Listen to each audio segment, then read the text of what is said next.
You don't necessarily need a slew of household names in order to have success in your fantasy football league. Every season produces a crop of players who flew under the radar in drafts but end up making a huge impact. Here are 10 sleepers who could help you win your league. Number 1, Mitch Trubisky, quarterback, Chicago Bears.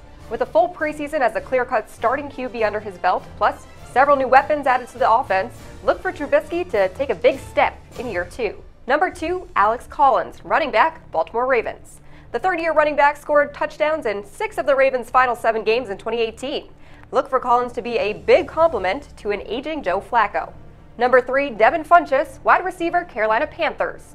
The 6'4", 24-year-old should be Cam Newton's go-to wide receiver in 2018. Look for him to be both a deep threat and grade A red zone option.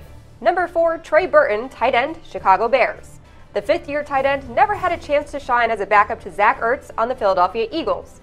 Look for him to be a big part of Chicago's revamped offense. Number 5, Patrick Mahomes, quarterback, Kansas City Chiefs. Mahomes takes the reins of the Chiefs offense after Alex Smith was dealt in the offseason. He has a great cast of characters to throw to, and don't forget about his above-average ability to scramble for positive yards.